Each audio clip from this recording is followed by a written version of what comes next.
A massive win over the Anaheim Ducks for the Utah Hockey Club, and they are knocking on that wild card door. We're going to talk about it right now on the Locked On Utah Hockey Club podcast.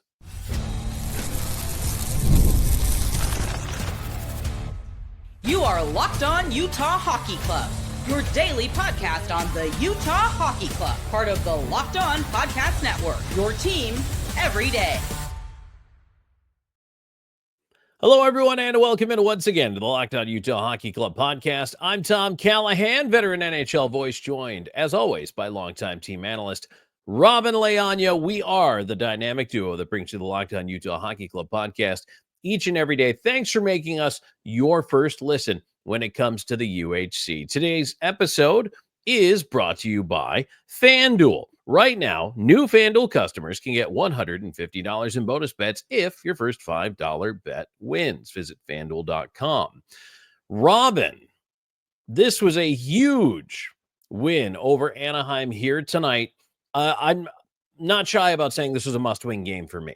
I mean, Anaheim is a team that was creeping up on Utah and potentially, if they get hot, could maybe do some damage. And if they beat you, can prevent you from getting needed points. So you had to win it. And to me, you had to win it in regulation. And Utah checks those boxes tonight. Yeah, this really could have been one of those games, Tom, that even though like there's still a lot of hockey to be played, that could have been a deciding factor of me of where we start to see separation in the wild card race. And we're probably going to get to that a little bit more later in the show. But it just to be able to get a regulation win over the Ducks and get that in when other teams were, also playing tonight. It means it's all that more important. An important win over. I would consider somewhat of a rival. There's some beef between some of these players still. You could definitely tell. Yes, it's fun. I think I enjoyed watching this game, and I enjoyed watching this good seeing another Utah Hockey Club win out of this one, out of the Delta Center. So another home win. Looks like they're really ramping things up there. I'm glad you brought that up because that is an important point too. They coming into tonight are still a game under 500 at home at the Delta Center, but they were further under 500 really before this kind of like post Four Nations break. I think that Four Nations break has been good for the Utah Hockey Club in so many ways. They're so much healthier. They seem to have figured out how to win at Delta Center. Like there's so much going their way right now. And you know what? I wasn't sure how that break was going to work out for them, but in hindsight, Robin, it looks like pretty well, actually. Yeah, if you take a look at teams that fared well post Four Nations, there were teams that didn't, of course. Those are the ones that have players who probably aren't returning for the rest of the season, either via injury or either that, or if they're just not playing well. The Utah Hockey Club's on the whole other side. I mean, they only had two players really represent. One actually got significant ice time over in the Four Nations, but you know what? But I think. But that point aside, this team just looks so reinvigorated. It's a healthy team. They look like they have that confidence. And that was a conversation that we had earlier this week with Belle Frazier of the Salt Lake Tribune. If you haven't watched that episode, by the way, highly recommend everyone go back and watch that episode when you get the chance. But it does seem that way, Tom. It does seem that there is that level of confidence back in this team since that break, and there was a bit, and you could notice that in this win over the Ducks. Absolutely, Robin. And I got to tell you, I am pretty pleased to see the confidence was up. This game could have been a lot worse, believe it or not. And by that, I mean, Utah could have won by more goals. They hit, by my unofficial count, 3 goalposts in this game. Actually, 4 now that I think about it, because on the empty net try, they hit a goal post as well. Clayton Keller. Oh, I forgot about that one until just now. So, I mean, like 4 posts in a game. Think about that. That easily could 3-2 goes to 4-2, 5-2, 6-2. I thought Utah was doing a lot of things well. I thought they also prevented the Ducks from doing a lot well. So there was a lot of upside to me in the way this game went for the Utah Hockey Club. And, Robin, as we kind of, take a look back, I like to go through the scoring and the stats on these. And, first of all, the first goal, the only goal of the first period, McBain, his 12th from Cole and Doan. This is just a hard-working lunch pail goal. This is put the puck at the front of the net, which is what he and Cole did. McBain gets a tip in front at 11:03, and his tip hits the defenseman, then goes in. Hey, you still got to be there. You still got to be in front of the net. You got to take away the eyes of the goalie. They did. So I love that goal. And then Alex Kerfoot celebrating his contract extension to 14:31 of the second period from Gunther and Hayton. This was an awesome goal, and it was made possible by Barrett Hayton. What a great pinch, Robin, from the right point. Now, Gunther's pass was awesome, but Barrett Hayton makes that whole thing happen, and it's plays like that, the extra effort plays this time of the year, that you need to have happen to win those key games. Absolutely, and I'll say this right now: that level of momentum, that level of confidence, is happening at the right time. You mentioned it, happening at this time of year is crucial. And I'll even say it like that, that will be the difference between a team with better momentum going into the playoffs versus one that slid, that somehow stumbled their way in, but still, they struggled towards the end, but still made their way in. If I were a betting person, I'd say, I would probably put more towards the one that has that better momentum, that has that level of confidence, that has that level of play that we just saw. Absolutely. I mean, that's I loved it. I love what I saw from Utah tonight. The only thing I didn't like was a minute 22 after Kerfoot's goal, Killorn scores from Carlson and Gauthier. That's how the second ends. In the third, they trade power play goals. It was actually tied at 2 for a while. McTavish, 3:22 in on the power play from Zegras and Lacombe. And before I tell you about the game winner here, back-to-back penalties by Sergachev tonight. And of all the things, Robin, that make me roll my eyes about Sergachev, I realize, and he is getting better, there's been less pressure on him to perform, at least as far as big-time minutes. And Sergachev's ice tonight is, he's still out there for a lot, but it's 20:47 instead of 22-24 minutes. Right, yeah. But, oh, God, those penalties, especially the second one. You come out of the box, and you know 10 what? seconds later. Yeah, stick was parallel. He got in on the hands of the player, and then, of course, they're going to call that. Of course they are. That's textbook. Yeah, it's one of those. It's one of those things that to me, when I heard, I heard the penalty come in, and I heard it was Sergachev going back, I rolled my eyes a little bit. I'm like, you have got to be kidding me! No, you just got out of the box. What happened? And Tom, and I'll say this, and you and I have talked about this all season long. When it comes to Sergachev, when it comes to the entire team, really is this team has on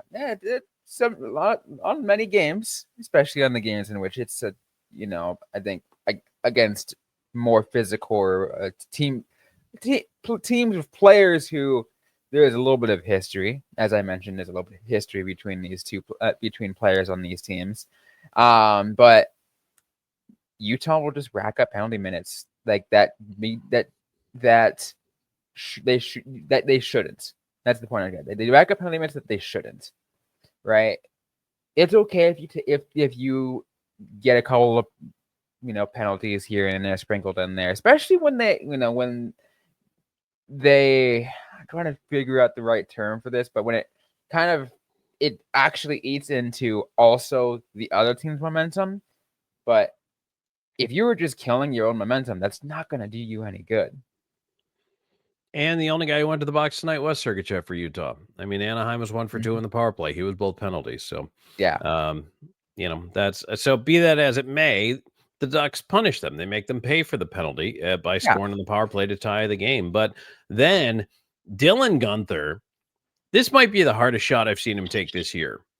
Sergachev, serves it up on a platter into Gunther, and Gunther was pointing over at Keller. It was awesome because he was pointing.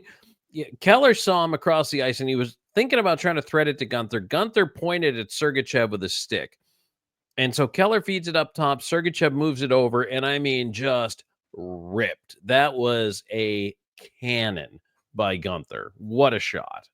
And there, that's another reason why I continue to use the hashtag spicy dill, because he will dish out stuff just like that. It's like, oh, that was insane.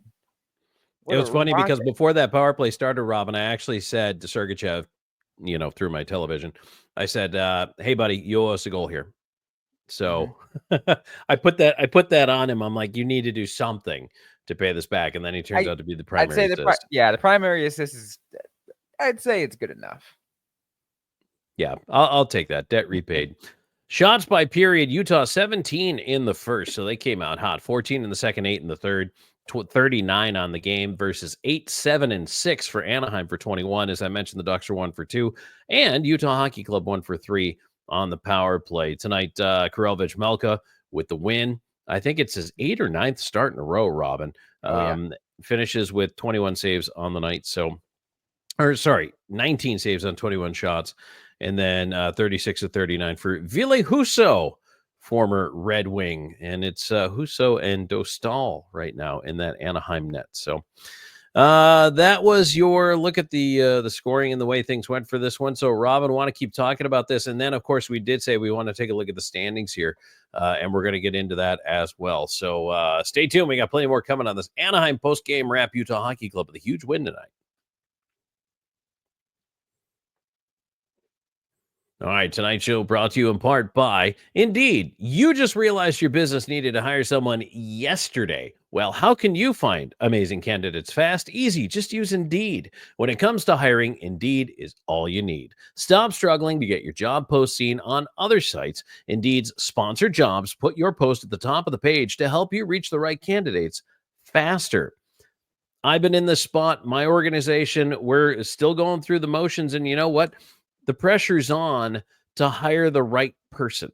And so I will say this, Indeed sponsored jobs, it comes in handy because I feel like a lot of those candidates that see it when you first get the application in, and believe me, it's an avalanche. That's the other thing. You don't want to be sorting through, hundreds and hundreds of resumes for a position, which it seems like you do nowadays. But you get that post in front of the right candidates right now. You get the hungry ones, the qualified ones, they hit you right away. And that's it, making your job so much easier as a hiring manager. So now you can speed up your hiring process with a $75 sponsored job credit. Just go to Indeed.com/lockedon right now and support our show by saying you heard about it here on this podcast. Terms and conditions apply. Hiring, Indeed, is all you need. And the show also brought to you by Monarch Money. Ever check your bank account and wonder, where did all my money go? I have. Between dining out, online shopping, and entertainment, it is easy to lose track now. I mean, subscriptions, money finds a way to leave. And that's where Monarch Money comes in. It's your personal CFO giving you full visibility and control over your finances. Monarch Money isn't just a budgeting app. It's a complete financial command center. You can track all your accounts, investments, and spending in one place, so you stop just managing your money and start building wealth. You can set goals within the program. I actually I'm signed up for Monarch Money. And as a matter of fact, got everything organized today, got all my accounts in there. And so now everything is in front of me. I can set my goals. What do I want to save for? How much do I want to save? And then it helps me with my investments as well. So there's a lot of really cool insights in there. Actually, you see how much money you're spending on certain categories, including those streaming services that we all use. So now it's going to help me budget smarter and save more. Take control of your finances with Monarch Money. Use code LOCKEDONNHL at monarchmoney.com for 50% off your first year. That's Monarch, like the butterfly, monarchmoney.com, code LOCKEDONNHL for half off your first year.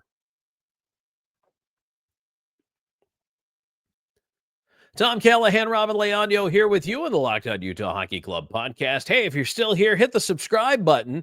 Give us a follow. Give us a like if you're on the YouTube side. Thank you so much. Hit that thumbs up for us. And if you're on the podcast side, we appreciate you downloading us wherever you may get your podcasts. We are available pretty much everywhere.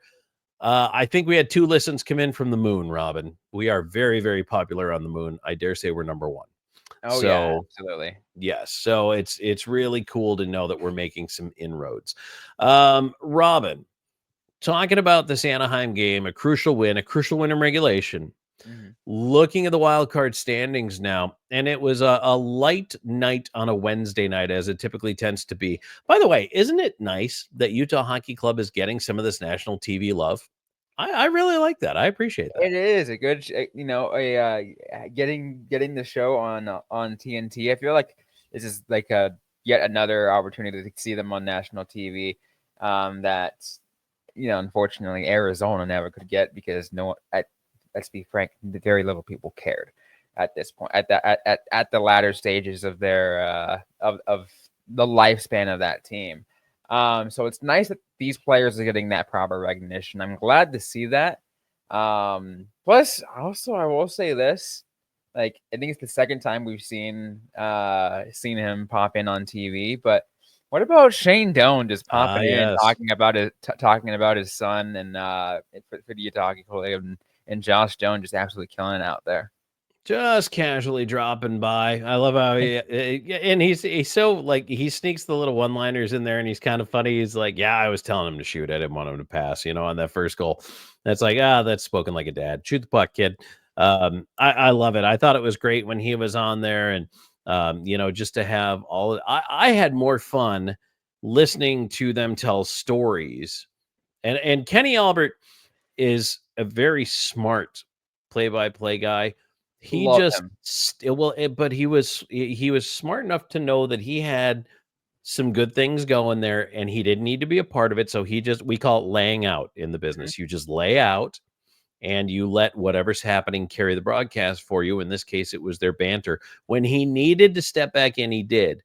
But I really liked how he just kind of let the other 3 guys just talk and share the stories and I kind of go mean, back and forth, and it made it so much more entertaining.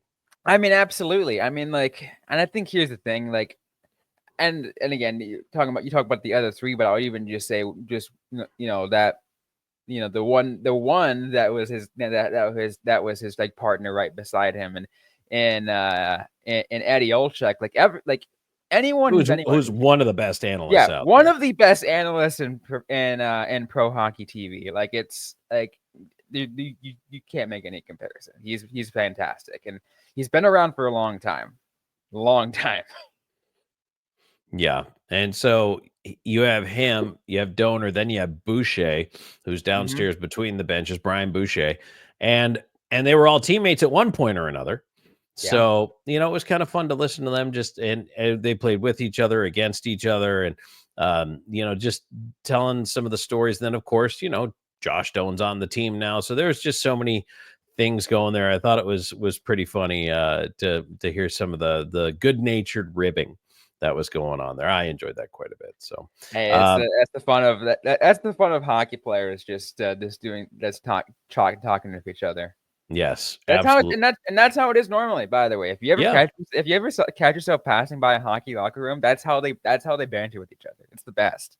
it is. It is. And it's free flowing. It's easy. Some guys are really good at it. So, but we digress. But there is some praise for the national broadcast for you for tonight.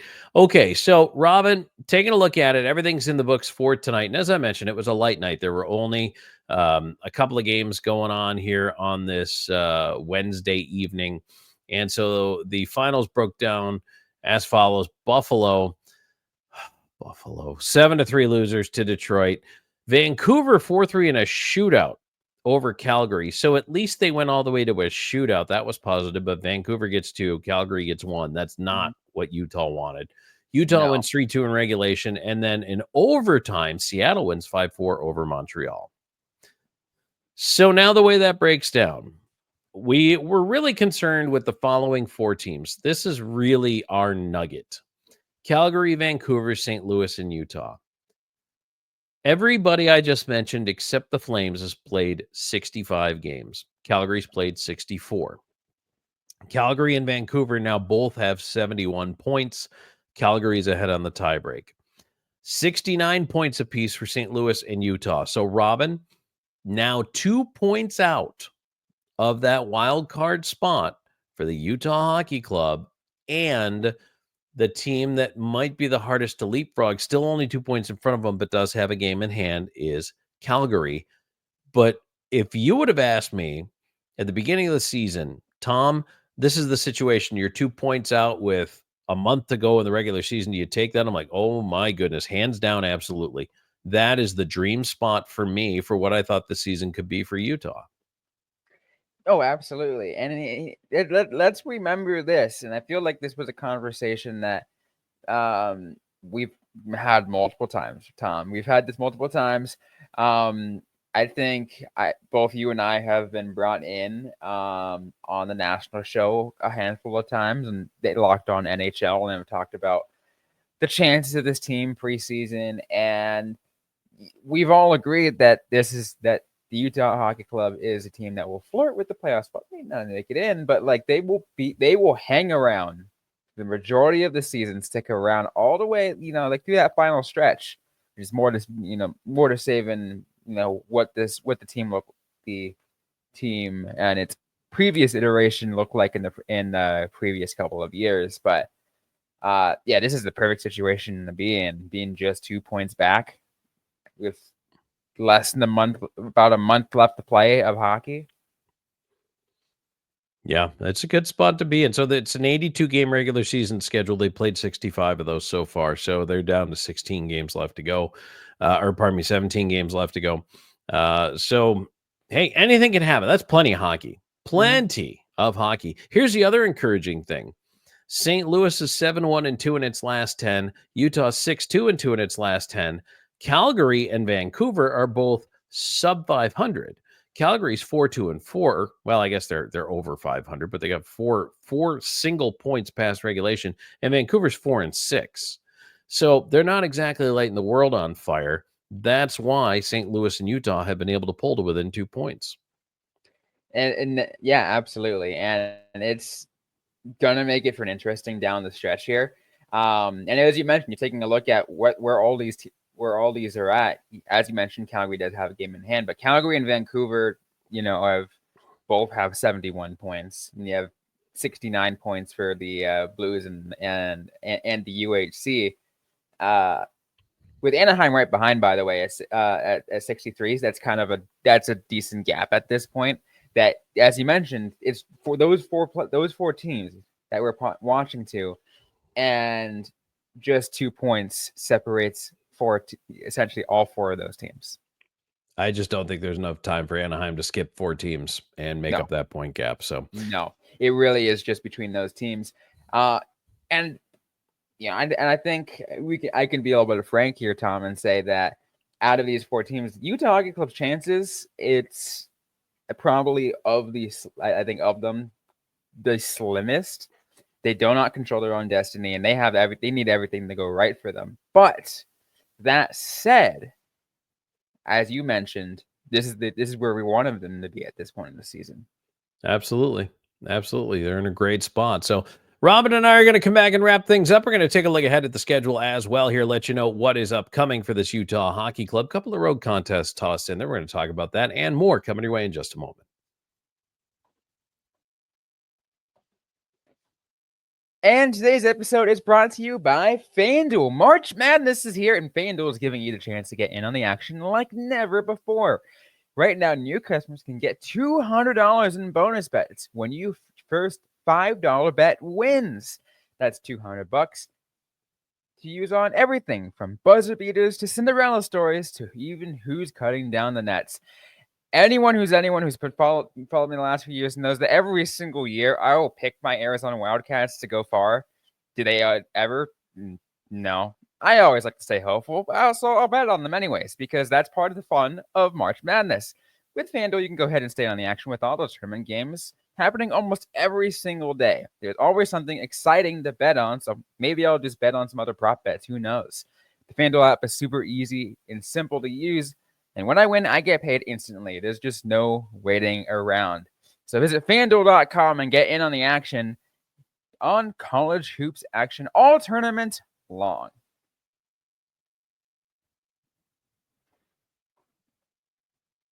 Tom Callahan, Robin Leaño here with you to wrap things up in the Locked On Utah Hockey Club podcast. Robin, as I take a look ahead for the rest of the month of March for this Utah Hockey Club, they have 9 games left. 6 of them are on the road. So it doesn't get easier in March. In April, by the way, they finish with 3 on the road, but they have 5 at home. But this little road swing coming up here starts Friday in Seattle. Then they're going to go play Vancouver on Sunday. That game is huge. Edmonton on Tuesday wraps up that 3-game swing. Then they come home for Buffalo on Thursday, Tampa on Saturday, which is an afternoon game, and then a Monday night game against Detroit. Monday night games are rare, and they're playing 2 of them this month. Then a road swing to Tampa, Florida, and Chicago to wrap up the month of March. So, Robin, there's some playoff teams in there. Tampa, Florida, I think Detroit, and as a matter of fact, Tampa twice. Obviously, the Oilers. But Vancouver, that one's going to be a big game. And this little Western road swing right here, Seattle, Vancouver, Edmonton, this really could put them in a spot where coming back home against Buffalo, Tampa, Detroit, if they're able to get 2 of those 3, Robin, I'm going to say it right now, within the next 6 games, Utah Hockey Club could be sitting in 8th place. I think so. I think a solid 4 points out of these next three games, and especially, and I want to make sure this parts get added because you know, Tom, how much important that this is. One of those would need to be a regulation win over the Vancouver Canucks. Yes, I agree with that. They do have to beat Vancouver, and regulation is absolutely the way that's got to go. I completely agree with that. Yes. With everything so tight and where Vancouver is too, I couldn't ask for anything else. I'm like if I'm gonna if I'm gonna go, to the hockey higher powers and whatever, on asking for them for what I want to see from the Utah Hockey Club in the next week, it's at the very least that a 2 points get the regulation win of the Vancouver Canucks. But that said, 4 points in this 3-game swing will go a long way. It absolutely will. And fingers crossed, that's exactly what we're going to see out of the Utah Hockey Club. So I'll tell you what, this is the most exciting time of year, right? If you're a hockey fan, even if you're new to the sport and you've never been through an NHL down the stretch, honest to goodness playoff run, this is an amazing time to be a hockey fan. And if maybe you just found our show randomly and you're like, hey, maybe I'll pick this weird sport with skates and sticks and pucks up. Now's the time to do it. Jump on board for this because this is where the energy is. This is where the fun is. It's a little bit of madness thrown in there because it's March. But Robin, there's no better time to be involved with NHL hockey than your team in the thick of a playoff race heading into springtime. Oh yeah. What I always just love to say in general, it's to me, I think that level of excitement, and I'll even use the word the word everyone loves to use for, depending on where you're at in the standings and whether or not maybe you're in the playoffs and whatever. But torture, it's a great feeling. People complain about the torture all the time when they're feeling it, but when you don't feel it, when you're missing out on that feeling, you get that serious sense of FOMO, Tom. I can say that as someone who's followed 2 teams over the last couple of years, both of which have been missing the playoffs multiple times, for so many years. I'm like, I need that feeling again, and it's a great feeling. It really is a great feeling because the hockey is all that exciting from post trade deadline all the way through the playoffs, the final stretch of the regular season, and all the way through the playoffs. Absolutely. Well, give us your thoughts.